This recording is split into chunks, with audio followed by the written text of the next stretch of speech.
Hello everybody, my name's Corydonn and I'm here to present you with a beginner's guide to AcrossTheObelisk, and in this guide we are going to talk about your 4 starting heroes you get at the start of the game, and how to best build them, and some quick tips on where you want to go with your starting decks. Most times you'll want to just go around and upgrade their decks as you see fit. Most of the starting deck cards are pretty bad and you'll get better dropped cards and things to craft as well. So we're going to go ahead and create a new game and head into town and talk about the 4 heroes in order. It all started. So we'll go over here, head to the town, and first off we are going to talk about our boy Magnus here. He's going to be your tank for the first few runs, and he is a pretty good one at that. He excels at tanking and actually has a pretty good melee build as well. So the first thing you want to probably be aware of is his rend skills are pretty dang good. They deal a lot of damage over time, but unfortunately in Act 1 there are some enemies immune to bleed, and you want to watch out for those and not play these cards into them, because it will be a massive waste of energy and you'll want to save that for other better spells or cards. And not much about his deck other than that that's important to say. Captain's Hall is really good for letting your other heroes go before the enemies. You want to avoid playing defend cards and barricade if you're going after all the enemies, because your block will go away at the end of the turn unless you get a status effect called Fortify, which is not very common early on. And then while you're leveling him up, he's got a few choices. He also gets this really cool trait called Well Trained, where at the start of combat he gets 2 Reinforce, which will increase his slashing, blunt, and piercing resist by 30%, which mitigates a lot of damage coming his way for the first 2 turns. But after that, he is going to be taking a lot more damage, so you need to be careful about letting the combats extend longer than those first 2 turns. He's got 2 really good first level choices in Wolfguard and Follow Up. Follow Up lets you play an attack after playing this enchantment, and once you play that attack, the highest cost attack after the attack you just played is discounted by 3 until you remove the card from your hand. You can also play this at the end of your turn and pass, and it'll last until the very next turn, or it'll last until you play an attack. So it's always on there. Wolfguard is really, really great, and the one I recommend more so as a choice, because it'll make a hero take a lot less damage while this is up on them, give them the reinforce if they get damaged, and also keep reapplying block as they get damaged. So very good choice here. It'll keep your party alive. Probably the best choice for starting out early game. Level 3, when you get there, you get a choice between Offensive Mastery and Defense Mastery. I usually tend to pick Defense Mastery because I'm filling my deck with more defensive cards and group defensive cards with Magnus the early runs I do. Level 4, you get a choice between Thunderclap and Valiant Defender. Thunderclap is for more offensive builds and has some very fun potential in combos, but not really too useful in the early runs. So Valiant Defender, it gives all your block cards plus 4 block, and every time you play a defense card, a random hero will gain block and Inspire, which lets them draw an extra card per turn, which is definitely a very good choice in that last 8 plays of defense. And then level 5, you'll get 1 extra energy regen and immune to fatigue, where cards or enemies that cause the fatigue status effect won't actually happen. And there's some self cards like Last Stand later on, which will inflict self fatigue. You might want to avoid, or you'll want to pick that if you get Last Stand, so you'll avoid taking or costing yourself extra energy later on. And then Weapons Expert, it's just damage, which not as important as getting that extra energy per turn, because that's 1 extra energy a turn, which is really good. Equipment-wise, you're going to be wanting to look for stuff with armor with plus resistances, or anything that gives plus reinforce stacks or plus block stacks. Other than that, he's a pretty simple tank. You'll work pretty well with him. He's pretty versatile. And when you start getting into perks, you're probably going to want to get him the HP resistances. Definitely head down these block or the block line, get some of these blocks. Reinforce is also a really good one since that affects his upgraded barricade and his own start of battle. Reinforced to make it last to turn 3 instead of turn 2. These shields aren't bad in elemental to pick up either, and that's pretty much all you want on him. I'm also going to go over here and show you his deck in the altar and which card you want to upgrade to. Intercept you'll usually want to pass on for a bit. Not that much of an upgrade. Defend, not much of an upgrade either. Just 3 extra block. And Rage, you definitely don't want to upgrade this. It's kind of a beginner's trap because it doesn't offer you that much and it costs so much to upgrade. Fast Strike is a really good card to upgrade as it makes your attacks free pretty much and will let you get in some free damage. Rend is very, very good to upgrade, but is pretty darn expensive early on if you don't have a supply chest from a previous run. But letting you attack any monster you wish is a big, big plus for this card. And then Barricade, you also get this really nice effect that is gives reinforced to the whole party. It's not that great at the start unless you get a reinforced stack through perks or an item. So keep that in mind when you're selecting between the Barricade collections. And like here, Armory, not much I would put on Magnus here, so this would actually be a skip for him. Fiery Wand, might put it on Evelyn, but alright. Let's go ahead and give it a second while we move over to look at Andrin stuff. Andrin's all about being your scout. He's going to go first, he's going to hit hard, he's going to hit fast.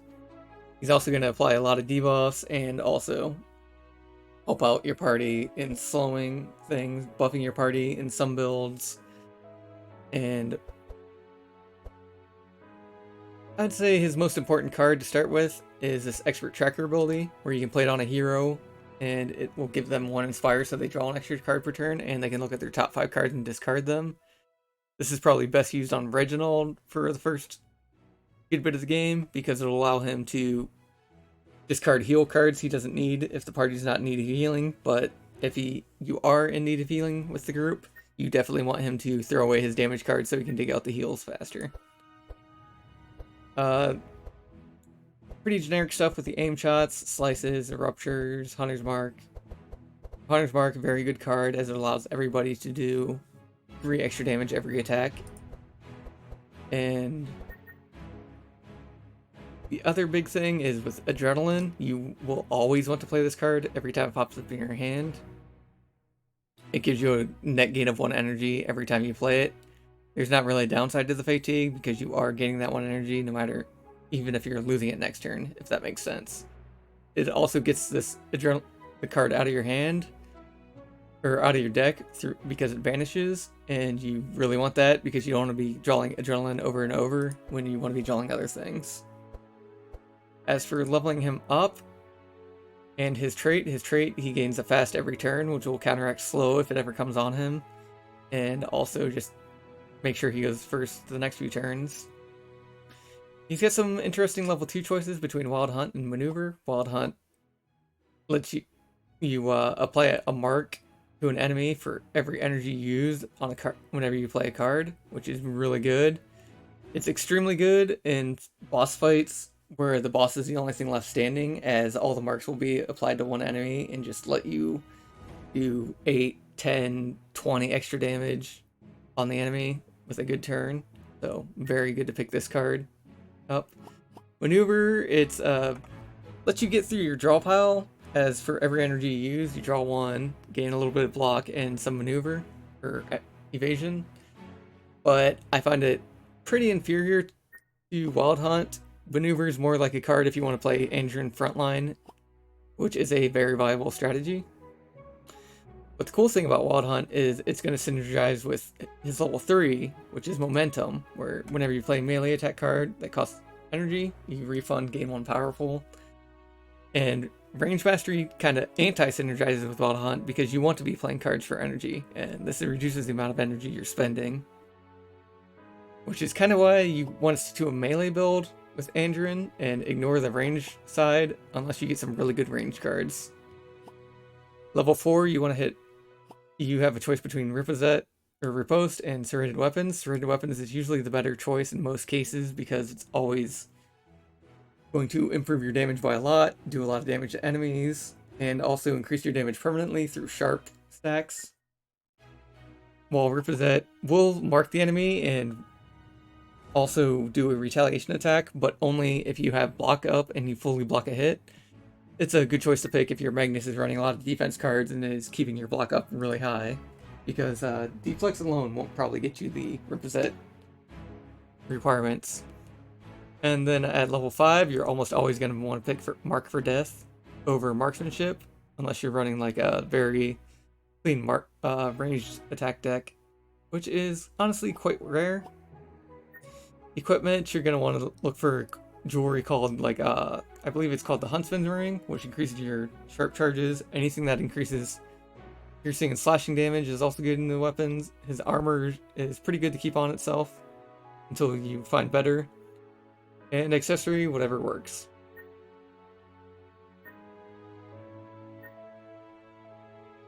As for perks, you're probably gonna just want to hit a little bit of survivability, make him fast, get the energy, work on your slashing damage. Some sharp stacks works really well when you get his level 4, and definitely want to hit this hunting or mark stack pretty quick. Slow stack, fast stack, also pretty good because he's got some group fast abilities later on, group slow on enemies. Don't really need anything mystical, elemental trees, just focus on the physical in general. We're going to go ahead and exit that out, and we're going to head to the altar. I'm going to show you the cards you want to upgrade. Slice is really good to upgrade to free, or if you're running the mark build, you really want to upgrade it to this version. And it's also going to cost free once you hit level 3, because you're going to get that 1 energy back. Aim shots, you can always upgrade it to cost cheaper to be really nice. And Rupture, you're going to want to upgrade it to aim at monsters, but that's going to be a little bit more of an expensive upgrade, so you'll probably want to hit the Slices first and the Hunter's Mark upgrade. And that's about it for Andrin. So let's move on to Evelyn. She's your resident mage. She's going to be dealing a lot of debuff stacks, powering up your other heroes with transmission spells, mostly being a mana battery early on, and quite a bit of buffing. So I do recommend her if you like playing support, or if you're playing with 3 players. You have one player control Evelyn and another, and then each other player controls one of each, if that makes sense. And then her trait is Insulate, where every turn she gains 30% fire, cold, and lightning resistance. Very good. And her starting deck is pretty self-explanatory. One notable thing is Cold Spark does damage based equal on your hand size, so you'll want to play this first when you draw it. And not much to explain with her deck compared to the other ones. Levels and traits, you'd almost always want to go enchant weapons first to be able to enchant your party's weapons to deal super effective damage against enemies, and even enchant your own. Elemental Proliferation is pretty good, but unless you're really building around drawing a lot of cards per turn with Evelyn, or multi-hit attacks, or cards that generate more cards in your hand, you'll probably want to skip this one. Then you'll want to probably move on to Elemental Amplifier, because that increases the amount of burn, chill, and spark you do by 2, which is very insane compared to Versatile, which will make you a little more survivable, let you dispel a few things on yourself, and make you do a little more damage, but it's nothing compared to Elemental Amplifier.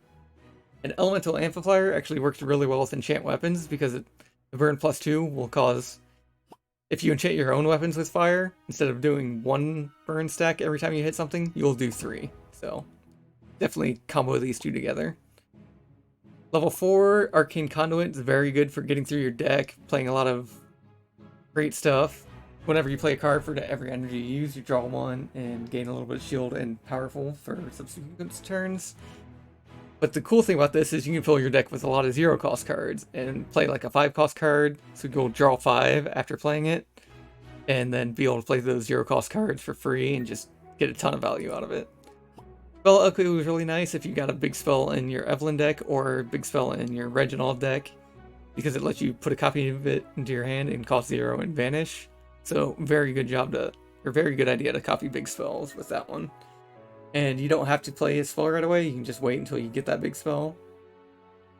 So keep that in mind as well.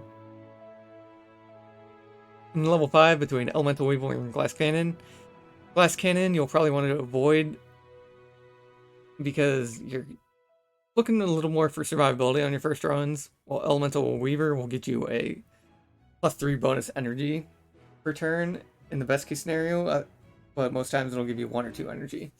Cool thing about Elemental Weaver is some spells are classified as multiple spell types, because what it says is when you play a fire spell, cold spell, or lightning spell card, gain 1 energy per turn, or gain 1 energy once per turn for each card type. And you'll have a spell here like Cold Spark, which is a cold and lightning spell when you highlight it, which is pretty awesome, I'd say. As for the other thing, sorry, I clicked on Reginald there. As for her equipment, you'll want stuff to make her a little bit tankier, some good armor, weapons that draw when you cast certain levels of spells, and generic whatever armor and accessories work well for doing mage damage. Perks, a little bit of survivability, you definitely want to hit energy as you do with everybody else. Elemental, you'll probably want to head down the fire and ice it. Oh, mostly fire line. Fire and spark stacks, but mostly you want the stack stuff. Because when you get the stack stuff, it makes her so much better. And yeah, that's pretty much it for Evelyn, her early perks, and everything you need to know about her. So let's move on to Reginald. Or actually, no. We're not moving on from Evelyn. We're going back to Evelyn because we still got to talk about her card upgrades. She's got some pretty good card upgrades. Fire Blast, you'll want to switch over to the blue Fire Blast when you get the chance. Charge batteries, very expensive. Probably don't upgrade them and work on crafting cards. But if you do get free upgrades across the thing, you'll probably want to upgrade these to the yellow version so you'll get bonus energy for actually playing the card instead of just breaking even on it. Elemental Wards are very good to upgrade to this zero cost version here, so they're free, they get out of your deck, and they're really good at increasing the survivability of your tank or anybody that's on fire for the next turn. Crossbolts, upgrade either way, was pretty meh. Transmission, very good upgrade on yellow and very good upgrade on blue to make them permanent. It's just a very good card in general, you'll always be wanting to play on teammates to boost their effectiveness. And then that'll be it for Evelyn for real now. I swear that's gonna be real. So let's go to Reginald. Reginald, he's your healer. Really dang good at it too. He's probably gonna be the one. I'm gonna actually go to his altar first because he's probably the most important one you'll want to change his card effects to. And you might even, if you're playing multiplayer, you might even need to ask for some shards to pull together. You'll want to spend like 180 or 300 for starting shards on Reginald, just so you can upgrade these heals to cost less. It's very good to do. And then you can also, if you're playing single player, you'll probably want to upgrade these flashes to also cost 0. His barriers, we'll talk about them in a little bit, but they're very good to upgrade to yellow version. Healing Rain will put out everybody on your team that's on fire if you don't feel like healing enemies. You can also upgrade it to only affect heroes. Foresights, I would usually take out once you get more used to the game, but they're handy to keep in for now. We're going to go ahead and talk about his levels and traits. His levels, you'll want, at the start of every turn, he's going to gain 1 bless, which is gives you +1 damage done, and he'll receive, making him a very competent damage dealer as well as healer. Level 2, you get a choice between Focus Heal, which increases damage of the next healing spell by double, or Divine Retribution, where he gains more bless stacks as he's hit and deals damage. Both of these are very good for new runs, but Focus Heal is probably going to be the one you want to pick. And hope you get a very good AoE heal in your card rewards from any of the fights upcoming. But the cool thing about Focus Heal, notice how it says the next healing spell? Well, if you go into the altar here and look at Barrier, you'll notice that it's a defensive spell. And it also has a heal component on the yellow version. So when you play Focus Heal and then you play Barrier, your Focus Heal is going to stay up, but the Barrier is going to be double healing for double effectiveness. So it's kind of like you're cheating the system a bit, as you're able to keep using defense cards that heal damage, but it's not going to take away your Focus Heal. And then also another thing to note about Focus Heal is you can play it and pass the turn, and it'll still last until you play Healing Spell. It's kind of just like follow up in that regard on Magnus. And then at level 3, you get a choice between Healing Surge, Chastise. Chastise gets you a free Holy Smite whenever you play a Holy Spell card, which is either Flash Holy Smite or anything with the Holy Spell label on it. And a free Holy Smite, always insanely good. It also will give Reginald extra bless, so when you have Chastise, he kind of infinitely scales himself as long as you keep drawing a Holy Spell card every turn to play. Healing Surge is very good for keeping your party alive, giving bless to everybody, but the biggest part of it is if you're drawing 3 healing spells a turn, and they all cost energy, you're going to be getting 3 energy back per turn, which is quite insane. Level 4, you get a choice between Holy Symbol and Holy Crusader. Holy Crusader is a very, very amazing spell, even if you're running heal build. You're probably going to want to keep some of the flashes in your deck upgraded to this blue section here, where they deal damage and draw. And that's almost specifically for Holy Crusader, because what Holy Crusader does is it's going to damage all enemies, give yourself bless, but also apply 2 Sanctify to every monster, where every time your allies are hitting a monster, they're going to be healing off of it. And that's going to last for 4 holy spells, which is quite a bit of healing for everybody. At base, that's 8 Sanctify to all enemies, which is 8 HP every time they hit an enemy, which is very, very good. Holy Symbol, this is a very niche card, I'd say.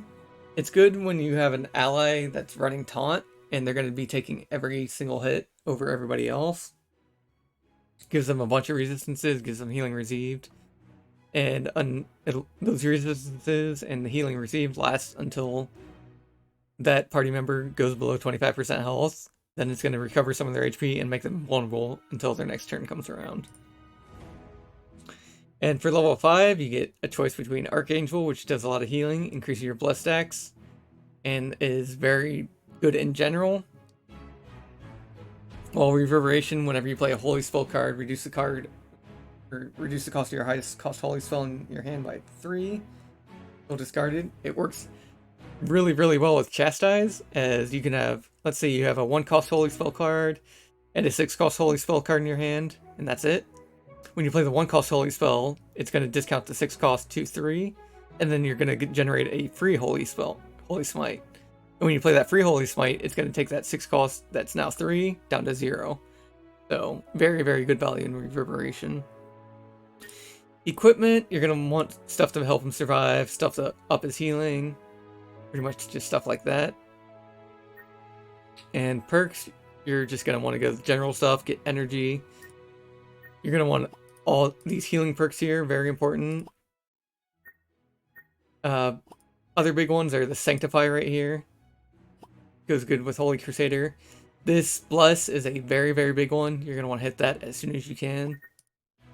And that's about it for early perks for Reginald, and that'll be it for all the heroes. So I hope you found this guide useful. This is the second time making it. I kind of flubbed on the first one. So I hope you find this guide useful, a bit enjoyable, and if you have any questions, as always, check out the Across the Obelisk Discord. You can message me on there if you need any help. I'm happy to answer any questions, and hope you have a great time playing Across the Obelisk. And also, one more thing. If you have any suggestions for videos or anything you want to request from me, I'd be happy to get off my tail and try and make it. So, that'll be it for today. And thank you for stopping by, and hope you have a great one, and may your adventures go well and Across the Obelisk. Goodbye.